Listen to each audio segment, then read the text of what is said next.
Hey everybody, what's good? Today I'm going to be talking about the books that I read in May of 2025. I'll give a short snippet of each, my take, and then who I think this book is for, along with a score out of 10. So, let's begin. The first book I read in May is Biography of X.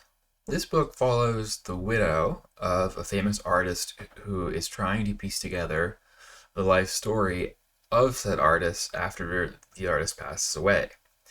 I found the introduction compelling enough to continue reading. It was one of those fictionalized introductions. The dramatization of grief was also pretty interesting, so I read on. That's despite my preconceived notion that dramatizations of artists' lives are often not very interesting. But Biography of X doesn't tell the story of an artist. It tells the story of her wife grieving over the loss of the former.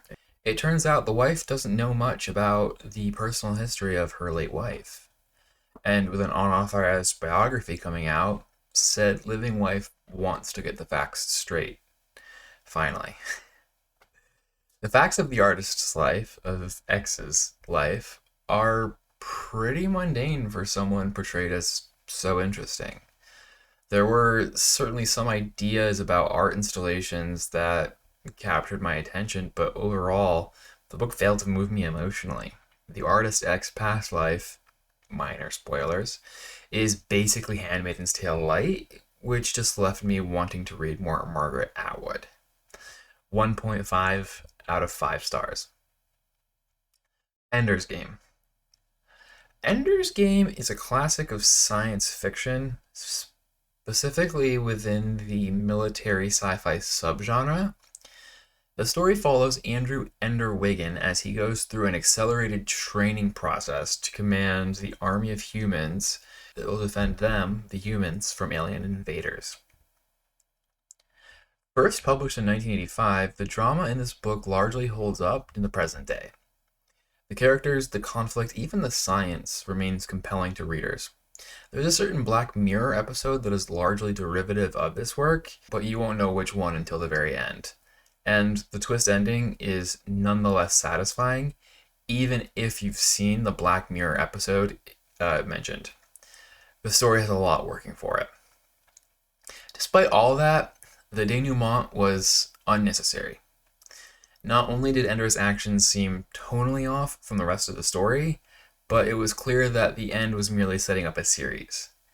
Even after giving it much thought, I'm still not sure how else I might write the ending were this my novel. I am certain I would do something different. Whether more or less successful is not for me to decide. On the whole, this is a great read if you like sci-fi, especially if you like the military subgenre. Though you don't need to in order to appreciate this work. If you want a gripping read with solid character development, interesting, fast-paced action, and a very satisfying ending, I'd highly recommend this book. 4 out of 5 stars. James. If you don't already know, James is the story of Jim from Huck Finn's. Instead of making the slave James stupid, the author Percival Everett instead cast James as an incredibly clever man who makes the white slave owners think he was stupid. That's to say, this is a retelling of a character from a story in classic literature, much like The Wide Sargasso Sea or Demon Copperfields. Much like, but also a bit different, as I'll explain. So I say, in case you don't already know, because this book won the Kirkus Prize, the National Book Award for Fiction, and the Pulitzer Prize. And I hold the Kirkus Prize in very high esteem. As far as derivative works of well-known classics go, what seems at first glance like a lack of originality usually makes me doubtful that I'll enjoy the book. Yet the two I've read this year, James and Demon Copperhead, have been excellent. In fact, the rights to James have already been acquired by Universal Pictures, with Taika Waititi in talks to direct. Plus, every time I picked up this book, I could go, "Look, Percival, it's your book!" This is a really great read. Despite that, 3 out of 5 stars. Your movie sucks. Roger Ebert, so good. If you're a screenwriter, otherwise in the movie business, or a film nerd, you have got to read some of Roger Ebert's 0 to 2-star reviews. They're not merely savage, they're thoughtful analyses of what makes a movie not work. Roger Ebert watched over 10,000 films in his lifetime. You can glean so much knowledge from his concise and insightful writing style. Plus, it saves you from having to watch some not so great movies. 3.5 out of 5 stars. Brown Girl in the Ring. I was pretty excited to read this novel. First published in 1998, it follows Didion as she struggles with love, family, and survival amidst a post-apocalyptic Toronto. I've always wanted to read more sci-fi fantasy with Afro-Caribbean elements. Those were done really nicely in this book, obviously authentically, but also narratively appropriate and interestingly. The story itself was at times a bit contrived in the writing style at the sentence level, sentence structure and diction. It was a little confusing. Those criticisms didn't detract from my enjoyment of this novel as a whole, which I think is a great read. 3 out of 5 stars. A Half-Built Garden. A Half-Built Garden is a first contact story set in 2083. I love first contact stories, as I don't think as a culture we've quite figured out what we're going to do when we make contact, nor do I think we've quite reconciled with our previous legacy of first contacts. I was eager to get my hands on this novel. The backflap describes author Ruthanna Emrys as a literary descendant of Ursula K. Le Guin. Already, I'm skeptical. Why can't somebody be known for their own unique style? Isn't that kind of the whole point of writing? On the first pages, the first contact happens when one of the main characters is changing her baby's diaper. It's a bit of a tonal decision, as is quickly revealed. The aliens highly value motherhood. So things turn out okay for the most part. Of course, the aliens can speak fluent English because it's more interesting to deal with the question of what happens if they don't, but it's magnitudes harder. Our owl got close to this question, but instead relies on the phony subplot with the Chinese to drive the action. I digress. Regarding A Half-Built Garden, the story quickly becomes cli-fi about a lesbian polycule.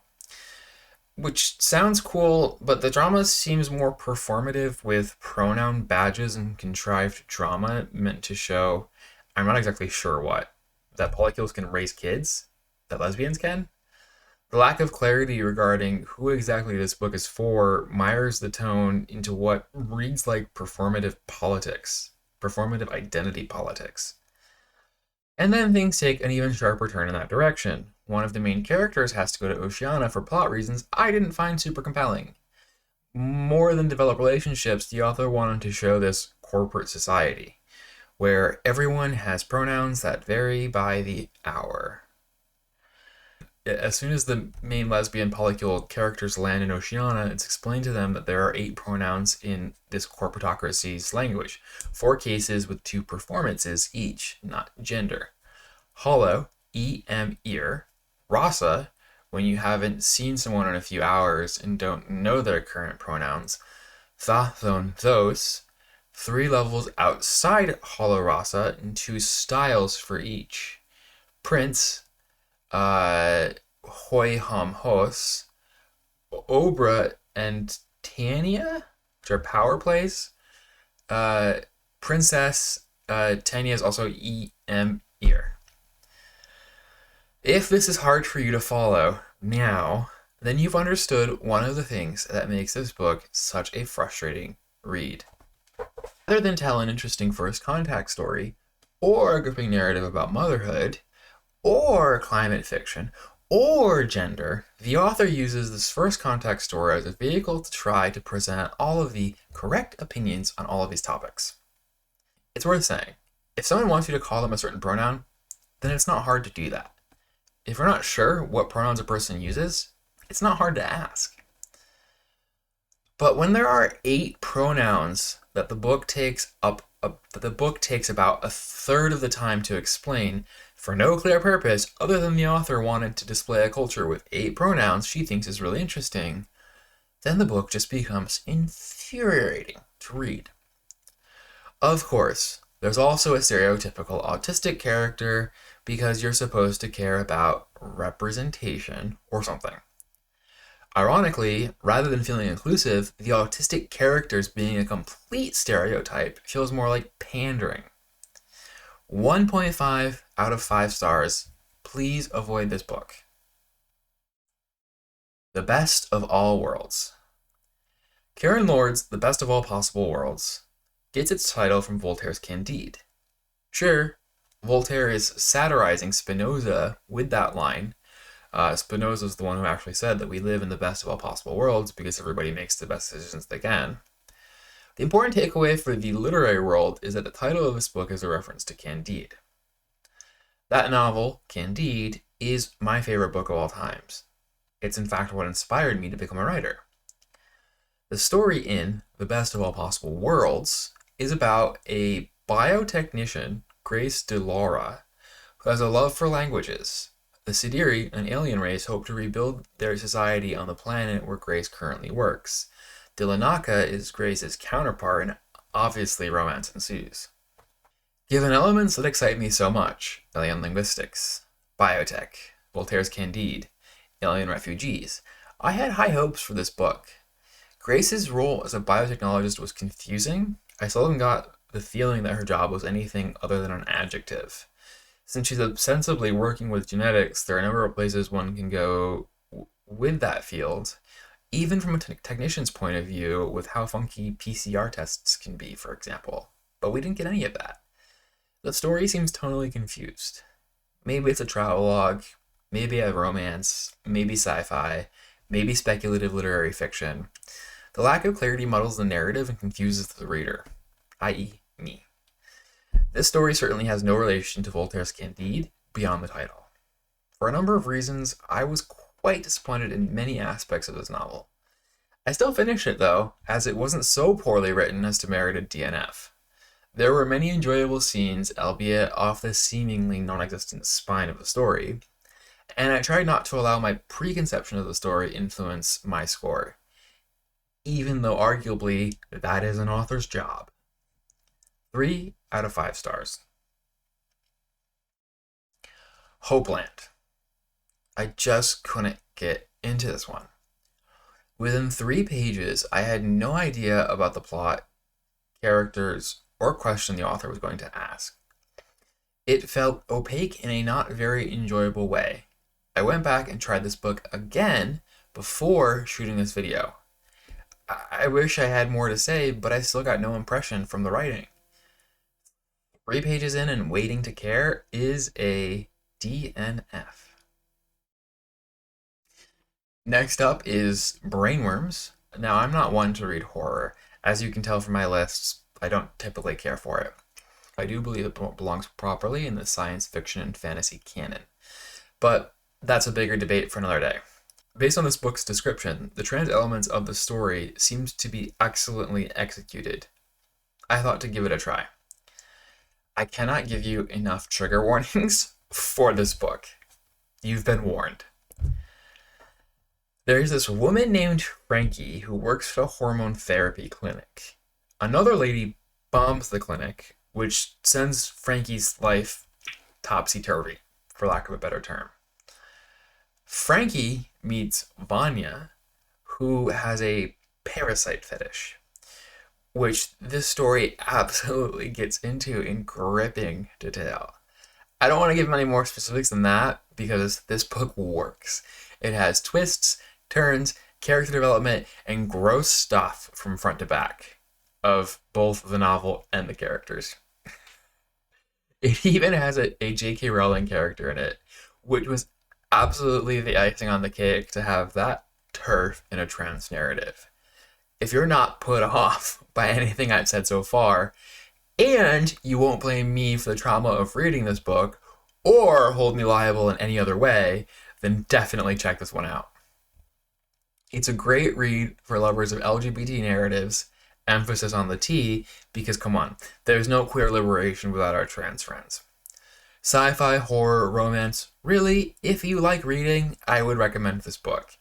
It might be a huge change of pace for most people, it was for me, but I think you'll enjoy reading it in a sick and twisted sort of way. 3 out of 5 stars.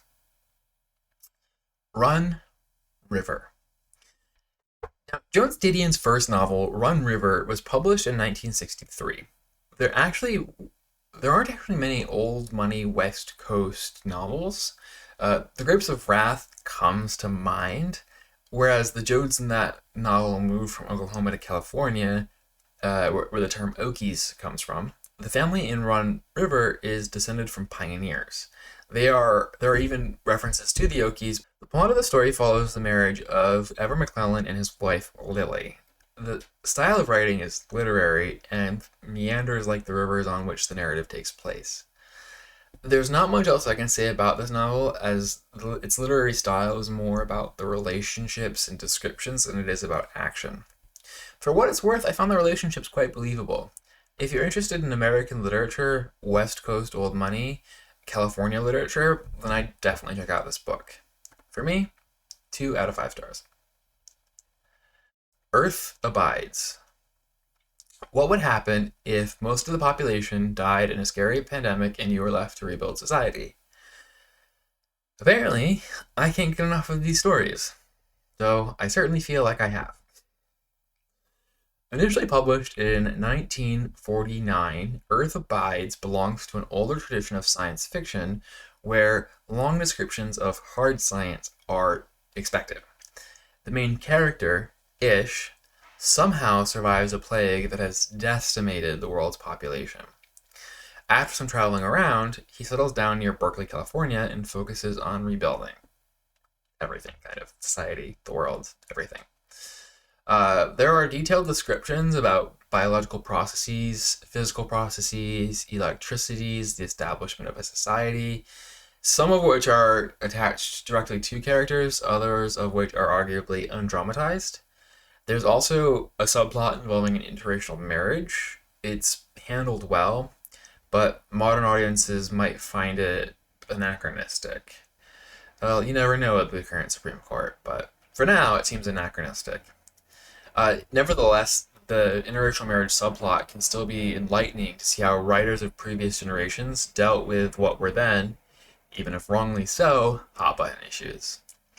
If you want a good post-apocalyptic story, or are interested in thinking about how society rebuilds, then I'd check this book out.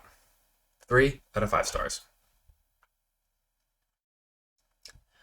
Characters and Viewpoint.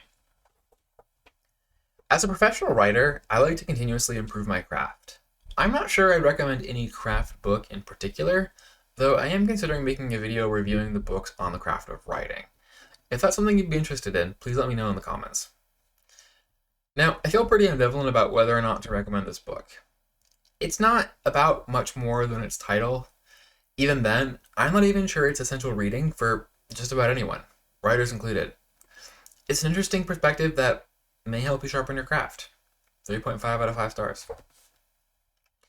How to Manage Your Agent. This book is written for screenwriters about how to manage their agents. The fact that a book with this title could be published likely tells you a lot about how that relationship tends to work.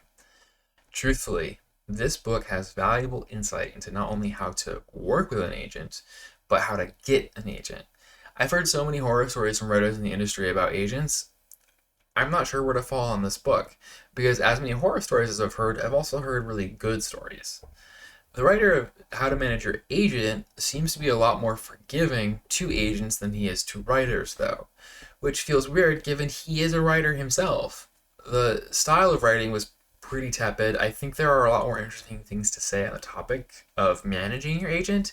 Not even bad things, just interesting things that the writer shied away from, maybe to risk not alienating himself. Though I don't think the things I have in mind that I would have liked the writer to also touch on would have done so. 2 out of 5 stars. Dawn. She's done it again. After Parable of the Sour, she's done it again. Trigger warning, sexual assault. I'm really not ruining anything with what I'm about to say. This is the story of first contact with the Oankali. Lilith is abducted after humans wipe out almost all of civilization in a nuclear apocalypse. The Oankali reveal that Lilith is allowed to go back to Earth with the rest of the humans. Yes, the Oankali, these sea cucumber type aliens, have restored Earth. It's taken them about 250 years, but the humans can return on the condition that they agree to interbreed with the Oankali. How is forcing the humans to interbreed with the Oankali consensual? It sounds non-consensual. Yeah.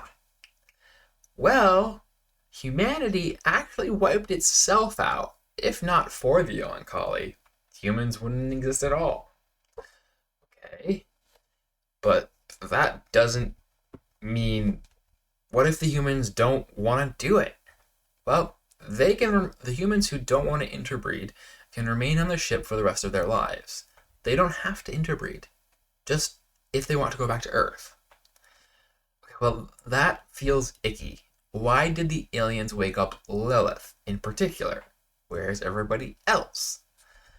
Well, they're all in deep sleep, and if Lilith doesn't want to be the one to convince the humans to interbreed with the Oankali, then the Oankali will put her back to sleep and find somebody who will. So now, Lilith has to convince all of the remaining humans to interbreed with these aliens if she wants to go back to Earth. Is she going to do it? And that's only the first part of this book.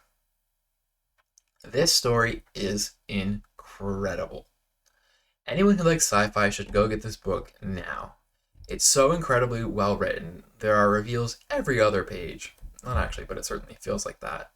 If you ever wanted someone to understand consent, have them read this book. It will absolutely change their perspective. 5 out of 5 stars.